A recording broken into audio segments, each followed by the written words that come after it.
Hilda, sabi ng doktor pwede ka na daw kumain.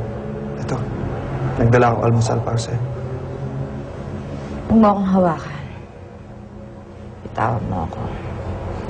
Huwag mo sabihin pati sa akin galit ka. Tandaan mo, hindi lang naman ikaw ang nawalan. Pati ako nawalan din ng anak. Isa sa dalawang anak mo nawala. Ako, nag-iisang anak ko. Anak na matagal ko nang iniingatan. Anak na matagal ko nang hinihintay. Pero sa isang saglit lang, nawala.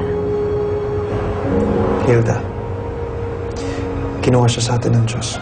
Kaya wala tayong magagawa. Hindi siya kinuha ng Diyos sa atin. Si Cindy may kagagawa nun, kaya siya nawala. Si Cindy may kasalanan, kaya namatay ang anak ko.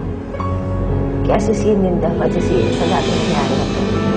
Ang doktor na mismo ang nagsabi, mahina ang kapit ng bata. Kaya pwede ba huwag mo nasisihin si Cindy? Pinagtatanggol mo lang siya dahil anak mo siya. Nagbubulag-bulagan ka sa totoo. Kasi hindi mo kayang magalit sa kanya. Wala akong dahilang magalit kay Cindy. Dahil aksidente ang nangyari. Wala siyang kasalanan. Eh di wala siyang kasalanan. Sige, hindi ko siya sisisihin. Sisisihin ko ang sarili ko. Kasalanan ko kaya ako nakunan. Dahil nagalit ako kay Cindy. Kasalanan ko kaya namatay ang anak natin dahil tinulak ako ng anak mo. Kasalanan ko lahat yun, di ba? Oo, ako may kasalanan. O, masaya ka na ba? Hilda, pwede ba? Tama na.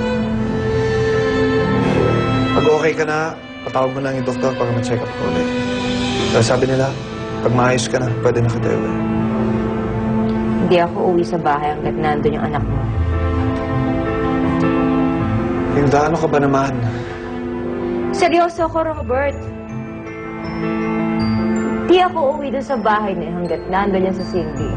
Dahil hindi ko na kaya makita yung anak mo. Hindi ko na kaya makita yung bastarda na yan. Kaya palayasin mo yan kung gusto mong umuwi pa ako sa bahay.